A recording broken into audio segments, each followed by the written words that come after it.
Hey everyone, happy Friday. We are back again for another edition of the Weekly Member Spotlight. Trying not to make as long of a lag time at the beginning when I get started because it's a delay when we go Facebook Live. So hopefully you're hearing all of this right now. But I'm really excited to sit down with a very special guest today. Before we get started with our interview, though, I had two things that I wanted to share with you. First of all, please be on the lookout. I'm sure you've already received some communication from Michelle at the GCNKAA that we are having a virtual GMM meeting for September. That meeting is going to be on the 15th. We've got some really fun things planned. It's going to be, again, a virtual event, but we're really excited and we hope that you can join us. Lots of exciting information to share and then plans for kind of what's on the horizon for the rest of this year. We've got some really exciting things that we're going to do. I'm sure there'll be some discussion about our Night Out for Outreach fundraising event, as well as the Holiday Cheers event discussed at the GMM. So you're going to want to be part of that meeting. Please get registered. And if you need anything or have questions, just reach out to Michelle or any of the staff at GCNKAA. And then very, very exciting, we've decided that we're going to be able to move forward with the fall golf outing at the Oasis. I know everyone's super excited about that. It's going to be on September 28th. And I just spoke with Michelle. Be on the lookout next week. By midweek, you will be getting information about that so you can register and be part of that event. So we're really excited to have some in-person interaction. Steve, I'm going to talk to you in just a few minutes about what kind of interaction you might be having out in the real world these days. But I wanted to just say thank you very much. We have Steve Rappin, who is the CEO with Evergreen Real Estate Group based in Chicago, joining us today. Welcome, Steve. Well, thank you very much, Melissa. It's great to be here. Thank you so much. So it's unusual. You're not a familiar face to our association, but Mark Franks, who's our executive vice president at the GCNKAA, reached out and said, you know, we've got some folks who are heavily involved in their local association and their affiliate, as well as at the national level. And Steve, you were just recently elected with our very own Stacy Walton, who we're interviewing next week, to be a regional vice president for NAA. So first, congratulations. Well, thank you. It's great to represent what we call Region 3 at the National Apartment Association. And in fact, I do know quite a few folks from the Greater Cincinnati Northern Kentucky Apartment Association through the NAA. Well, that's fantastic. Well, listen, I have a ton of questions for you because I don't know you. This is our first time meeting. We've emailed a little bit, but again, thank you very much. And I'd love to just dive right in and ask you to start by just taking a moment, introducing yourself and tell us a little bit about who you are, what you do, and then your firm, Evergreen. Okay, good. Appreciate it. The first thing I'm going to do is say again, thank you for having me. You know, I've known Mark here for a number of years, and you know, the GCNKAA is, you know, I've been part of the NAA for probably 7 years, 8 years or so. And to me, within Region 3 and being a representative, a regional vice president, you know, your association really is kind of the heart and soul of Region 3.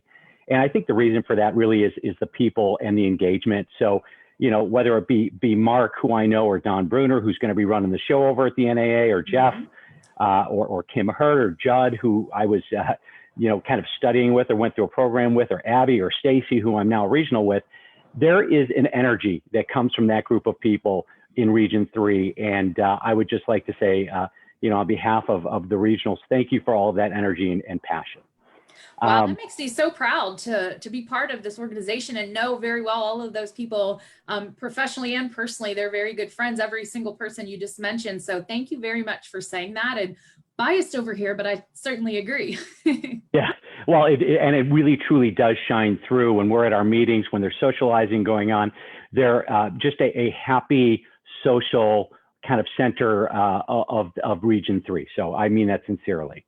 So you asked me about you know, my background and who I am. I mean, so I'll give you something brief, and if you want to probe a little bit more, please do.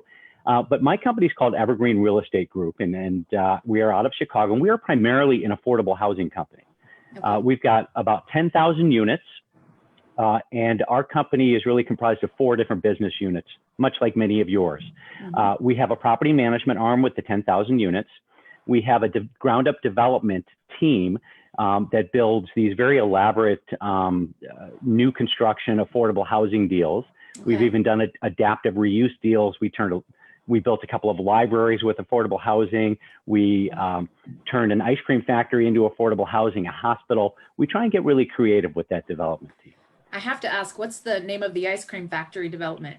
Well, for anybody who's been in Speaking my Chicago language.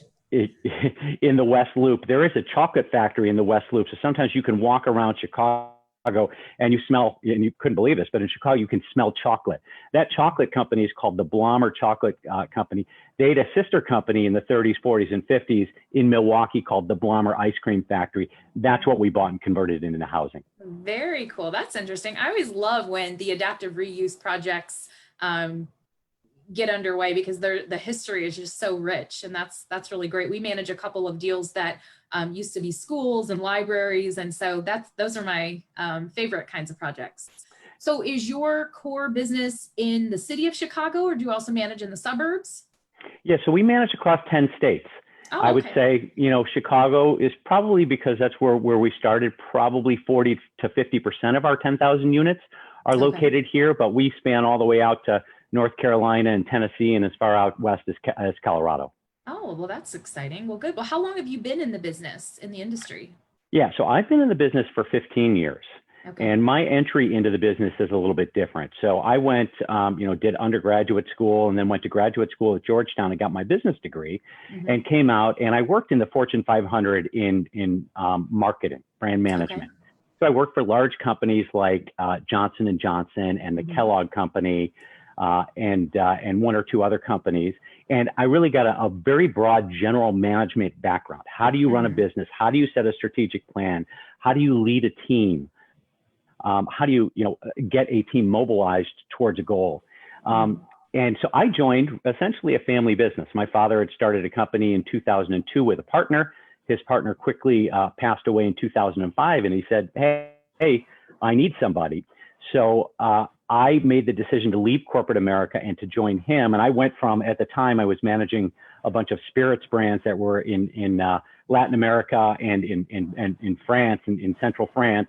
And I traded those trips for trips to Gary, Indiana, which is where some of our assets are located. But any of us who've been in property management for any length of time can say, hands down, not a question, your days aren't more interesting in this business than they were in corporate America. True or false?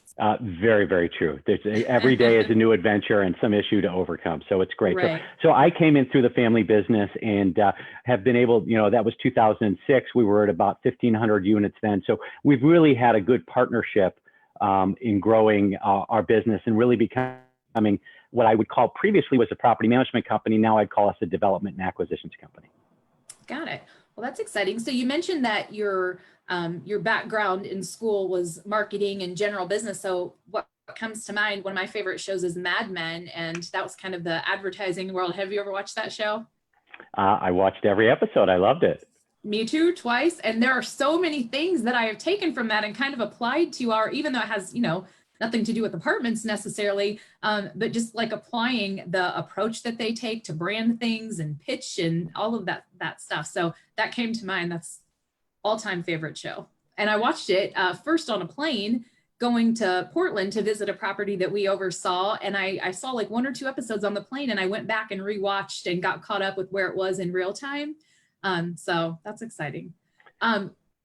What is a memorable story that you've had in the last, 15 years of your being in this industry that just has kind of stuck with you when you talk about, funny property management stories? Well, I don't know if this one is so funny. I tried to think of a funny one. They're not always appropriate. We've run into that, so thank you for editing. Yeah, that happens. But I think the story for me and is really about the end in mind is about the resident. And because we're an affordable housing company, we built a project called Oso Apartments. It's on the north side of Chicago.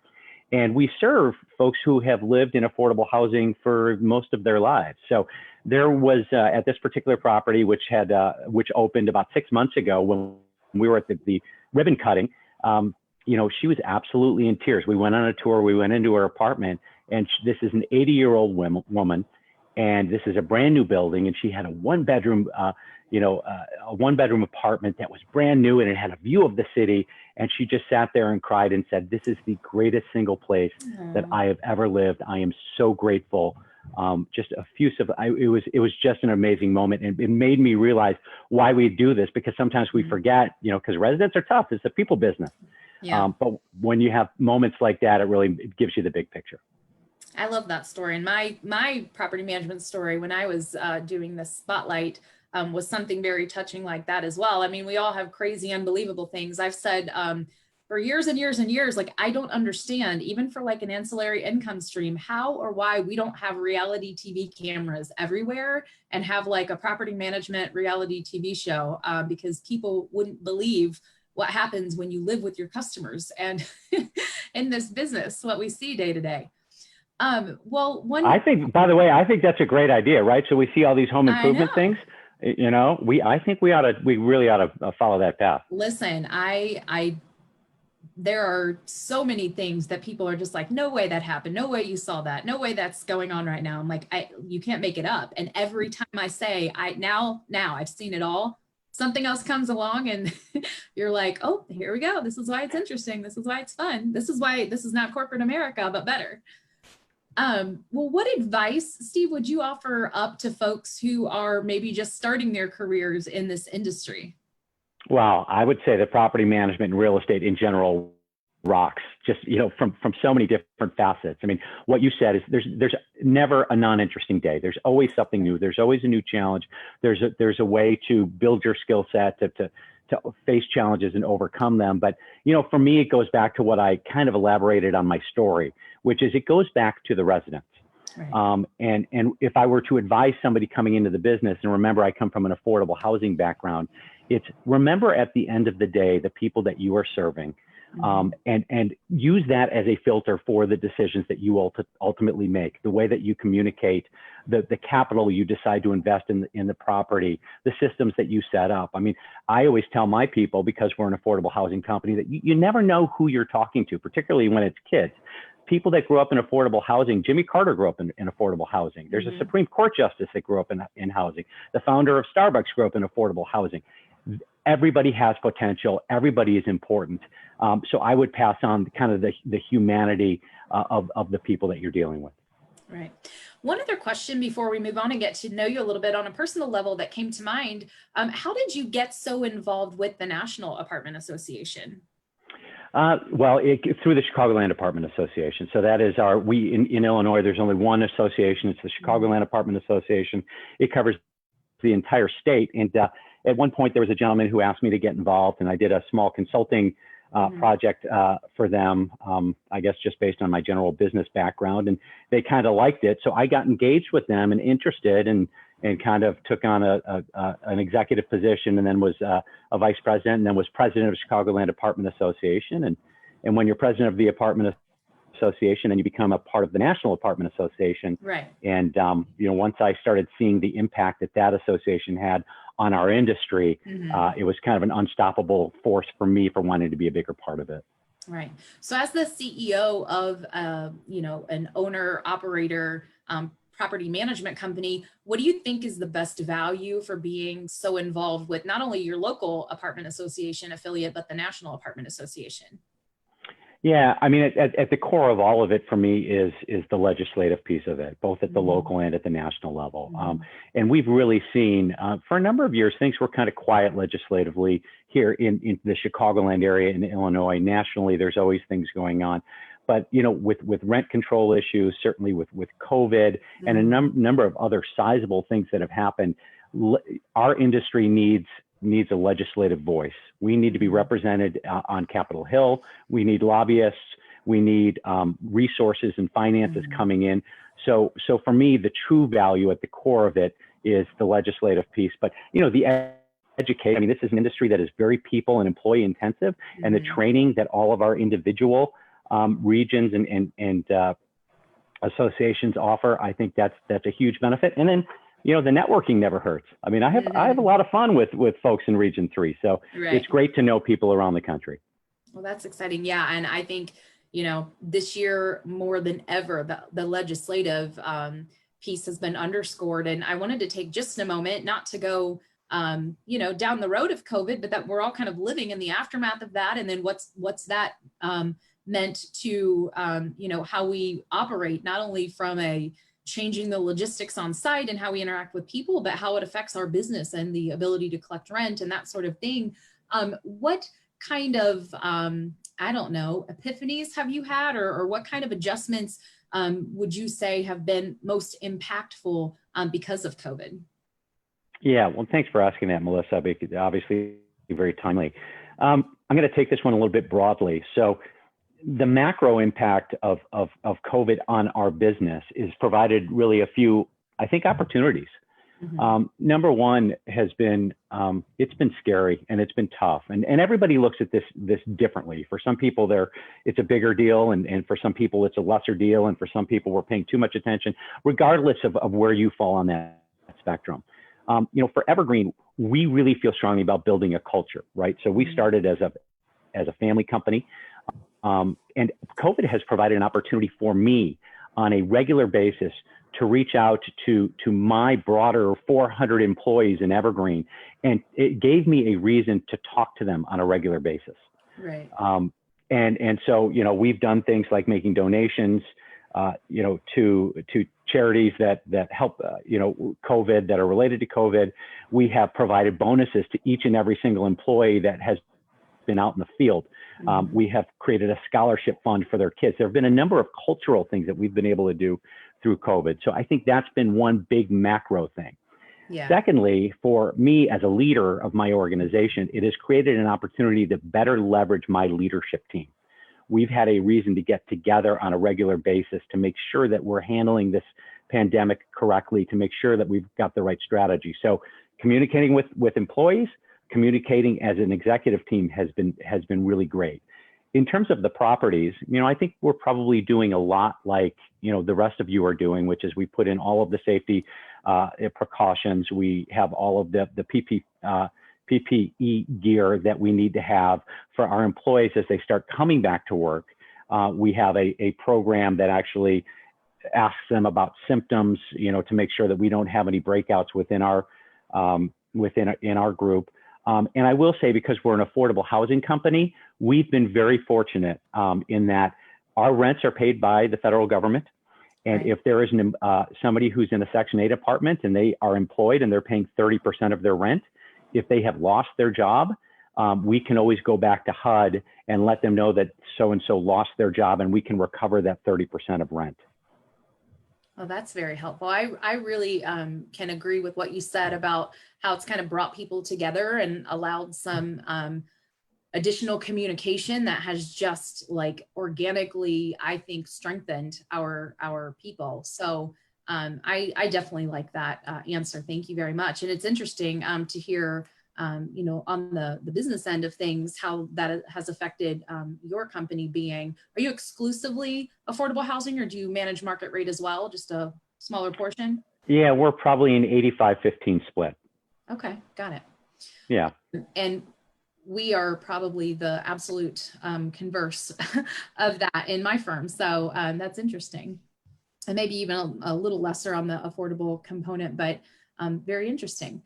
I know someone who is in Chicago and has been based in Chicago leading our affordable division. And I've known her for 20 plus years I'm going to message you about offline. I bet you know her through the association or through, Village Green's presence there.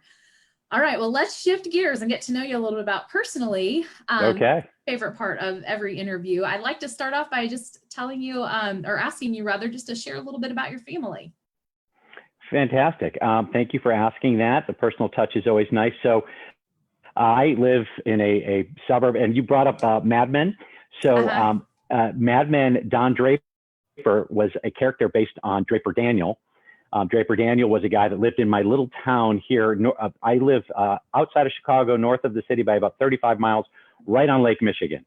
And Draper Daniel lived in my little town of 5,000 people. No way. Yeah. That's cool. What a fun fact. I didn't know that. And I used to get to make commercials when I worked for the Kellogg Company and Johnson & Johnson. Really? So I don't know if you guys remember, Eggo Waffles was one of my brands, and I did this flipping grandma commercial. Lego My Eggo, yeah. Yep. So those were fun. But my family consists of my wife, full-time. She works for a medical device company. I've got 3 kids, a son who's 18 who just went off to Colgate University in New York. we drove him out there, the whole COVID thing, dropped him off in a field. Didn't get to meet his roommate or really see the school. And then I have a daughter who's 16, is in high school, and a daughter who's a freshman in high school who's 14. And then we've got, go ahead. No, I was just going to say, are the school-aged girls, are they back in person? Are they doing distance learning? What's that like in Chicago? Yeah, the way they set it up for this particular school district is the first month is going to be all e-learning while they are getting all of their precautions in place for live learning, which will be a 2-day-a-week live, in-person learning, and the rest e-learning. And we, for my family and from my standpoint, the more the kids can be together, the better. Yeah, agreed.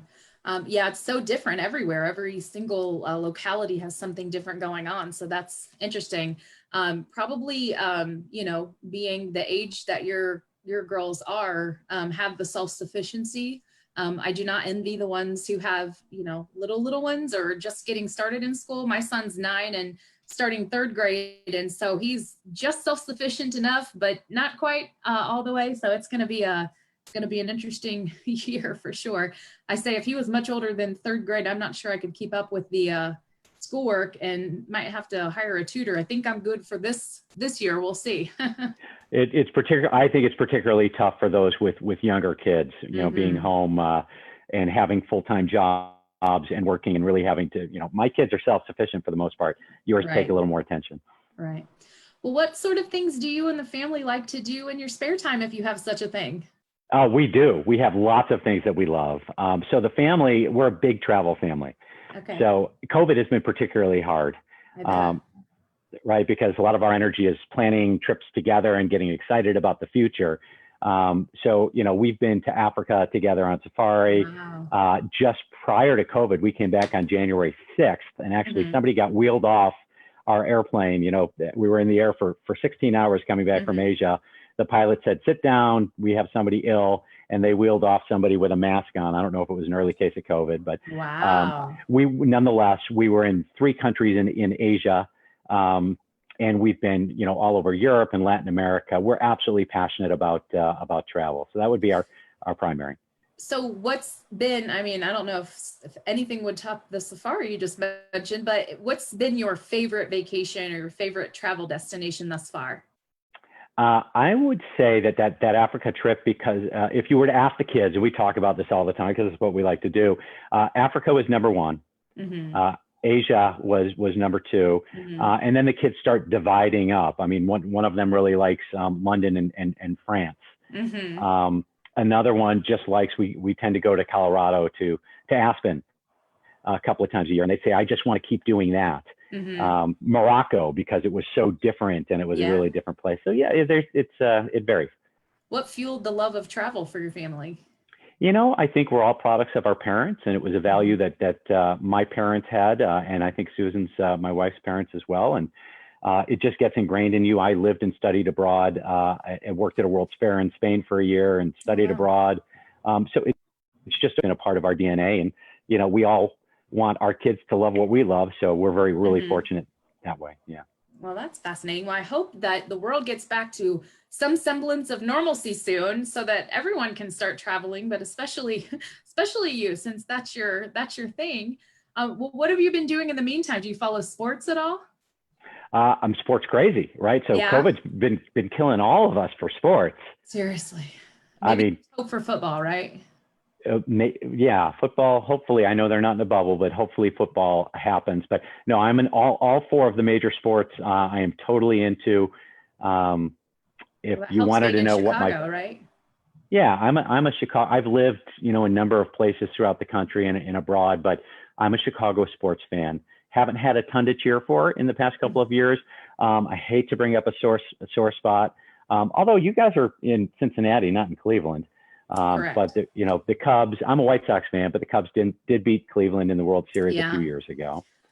We had really high hopes down in Cincinnati this year with the Reds, but it's not going as swimmingly, though. We've had a good showing yesterday. We won both of our games last night, so that was good. But yeah, it's a tough time to be a sports fan too. It really has been. Cincinnati, the baseball team's a good team, and they're going to do just fine. And I was sorry to hear about Tom Brenneman, for the folks that were fans of Tom Brenneman. That was really unfortunate. Yeah, I haven't heard much about it. Frankly, it kind of disappeared this week, but I was just thinking about that yesterday. I don't really know if there has been some, just finality to it all. But yeah, that was unfortunate for sure. Well, we were talking before this interview about books and podcasts, and I'd love to invite you to share just maybe what's one of your favorite books, and then what's a couple of podcasts that you frequent. This is a brand new question that we're asking because it kind of evolved from the book question that a lot of people are listening to really cool podcasts. So I'm excited to hear your answer to both of those. Okay. Well, good. Good question. And if I wanted to give you the PC business answer, I'd say, well, Good to Great is a book. It's a business book. I'm not going to talk about that. I'm really an adventure guy, right? Because I'm this travel guy and I love the outdoors and so there were two books by Krakauer. Actually, there were three books that I really liked, but one of them's a little political. Into Thin Air, one of them. This was about one of these really tragic years on Mount Everest. Where there was this horrible snowstorm. It was made into a movie. I was going to say, we had a speaker at a convention who actually referenced that book. And yeah, I read about the book and never ended up reading it, but that's funny that you mentioned that. Who's the author again? John Krakauer. He was a writer, I think, for Inter Magazine or National Journal or something like that. He's Outdoor Magazine, maybe. Okay. But just a fantastic writer. And he actually was on this hike to the top of the Himalayas to Everest and experienced it and wrote from firsthand knowledge. And the partner book to that is something called Into the Wild, which was made into a movie. What the guy from Pearl Jam, I'm spacing his name. Eddie Vedder? Eddie Vedder, yeah. Did the soundtrack to it. But it was about this kid named Chris McCandless who basically decided to drop out of society and go on an odyssey across the country and ended up in Alaska, getting himself into some trouble. But some really cool outdoor adventure books. Nice. It's funny because those are very masculine subjects, and True. It's funny. So I like that. Well, what about podcasts? You mentioned a few in your questionnaire. I'd love you to just talk about that a little bit. Sure. So there's a couple of podcasts that I really like. And again, I hate to keep going back to this travel thing, but when we were in Cambodia, I was really, really interested in Cambodia. And there was a podcast called In the Shadow of Utopia. So Cambodia at one point, there was a town called Siem Reap, and there are some ruins in Siem Reap that are unbelievable. You've never seen anything. I sound like the president. You've never seen anything like it. It's really remarkable. That town at one point back in 300 AD, 400 AD was the biggest town in the world, bigger than London, wow. Bigger than Paris. So Cambodia was a really proud country with a deep history, and they really learned to do some agricultural things that were ahead of everyone else in the world. And this very proud civilization over the course of time came into the 1970s, where there was a tough time with Pol Pot and the killing fields. So for me, really interesting to listen to the history of this very proud country that was very accomplished and how it turned into what it did in the 1970s. So that would be one. And then I'm just a sucker for these crime mysteries. Oh. And there's, I mean, who's not, right? And I know, right? With all the time we've got, for walking and not going into the office anymore, there's a podcast called Serial. I'm sure a number of the people, on this call have seen it. But the first one that Serial did about, his name was Adnan. It was a murder at a high school in Maryland. Yeah. And that mystery was really, really engaging. So I'd highly recommend that. That was really good. And I was a little late to the party, and I listened, I guess, binge casted that one. That was really great. And you know what I love? That one was phenomenal. And I do like the ones that are so just into, intricate with the details. But I've been looking at ones that they're not quite as gratifying, but they're shorter. And so I found a few that have segments that are like, 30 to 45 minutes, which is kind of a sweet spot for me. Like I need to like decompress and find something like that. And I found all kinds of not as good, nowhere near as good as Serial or Crime Junkies even, but some that just have some short little stories like that. And that's kind of my guilty pleasure. All right. Well, that's nice to know. I'll look for some of those quick snippet ones. Yeah. Well, that's fun. I love that we've added this question because it's really interesting. And I think because it's so accessible and we're all like connected to our phone and in the car and have, the downtime that forum exists for us to go find anything that's interesting to us, not just a professional book or you know, whatever's on the top, bestsellers book, but find something that's really interesting to us because of a hobby or because of whatever. And so I'm, again, probably a little bit late to the podcast thing. I've only been listening to podcasts for the last couple of years, but love it. And thank you for being our inaugural guest to answer that question. Sure. All right, well, go ahead. No, please go ahead. No, I was just going to say, I meant to ask you this when we were talking about your family, but tell us about your pets, because it sounds like you have a full house of family and some pets. Yeah, here, I'm going to show you one of them right now. Okay, that sounds great.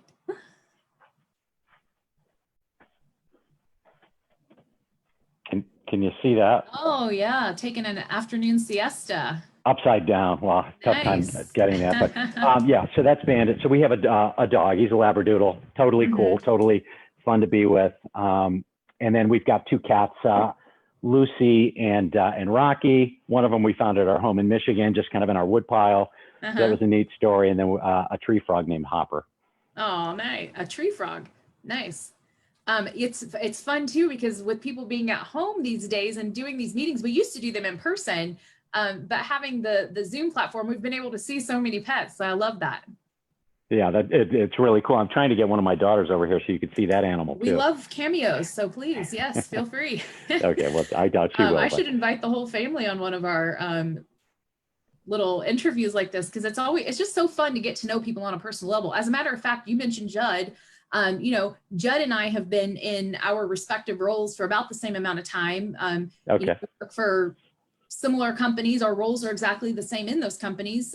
Not exactly the same, but we're both, VPs of property management companies and sat next to each other on the board for a very long time. And we had just never had any kind of real, like, human conversation. And it was at the NAA event a couple of years ago at one of the parties, and I was chatting with him and I was like, how in the world in 20 years have we never had a human conversation like this? And Judd, he was the president of our board at that time, and he had started a social media committee. And so I joined that committee, and one of the first things I said is, like, we've got to use this platform of social media to get to know each other on a human level a little better.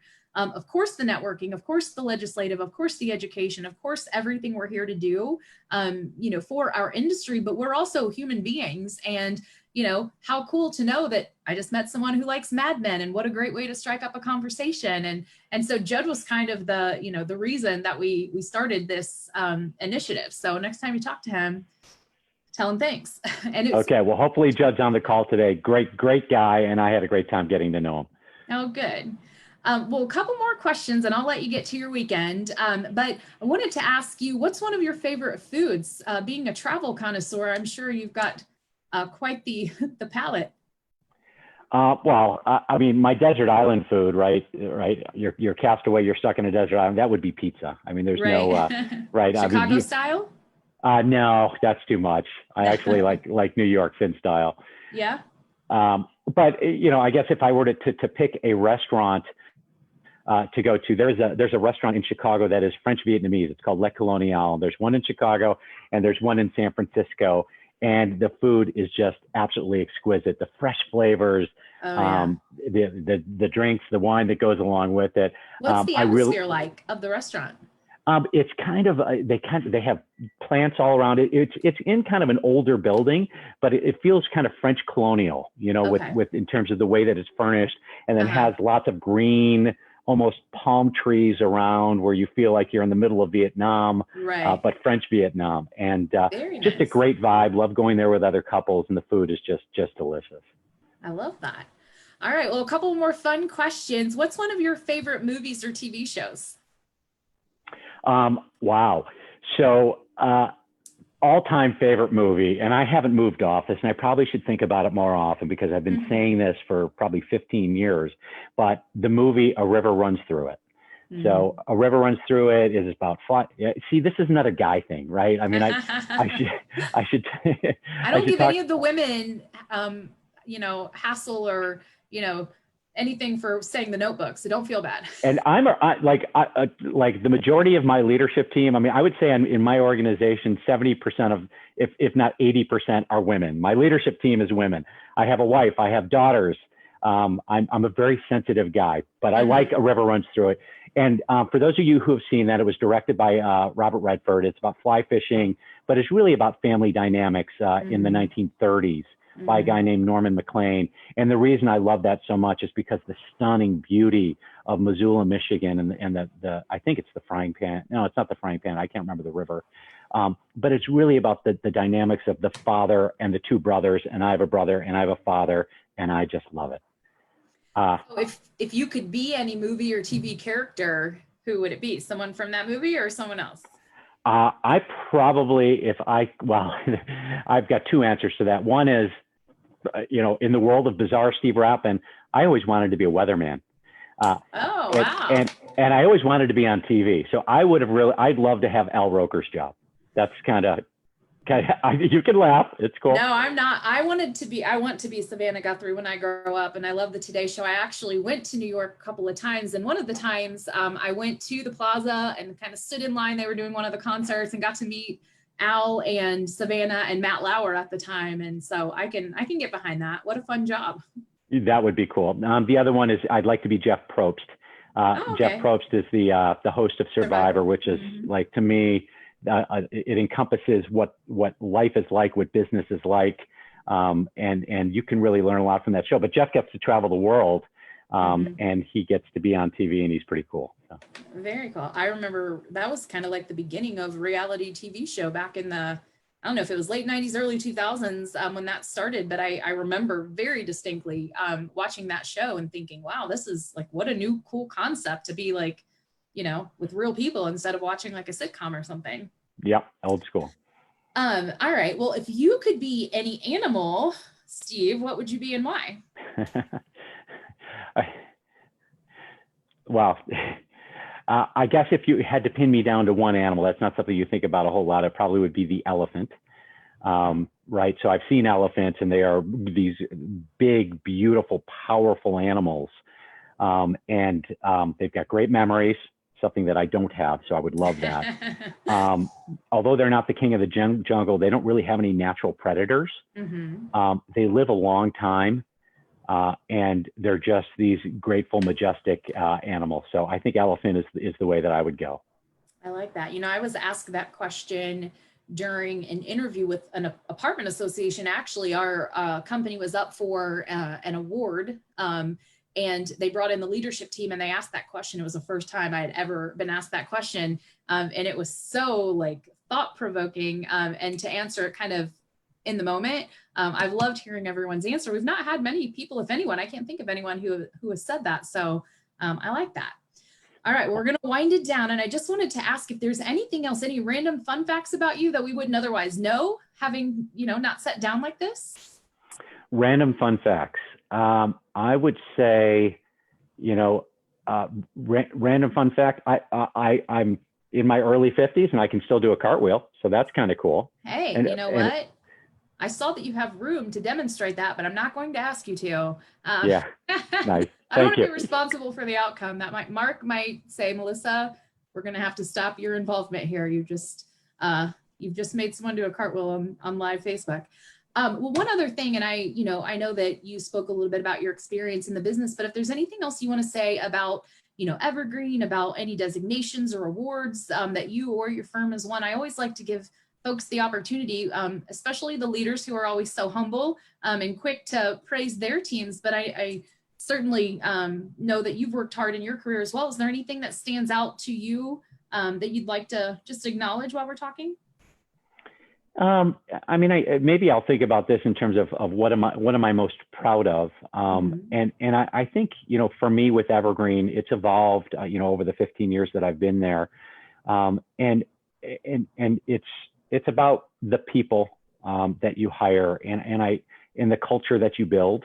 And I get the sense, right, because your association, the people I've met from your association are pretty salt of the earth, and I know Don and I know Jeff, and they work together. And I have a feeling that my company is fairly similar, although they're more market rate driven.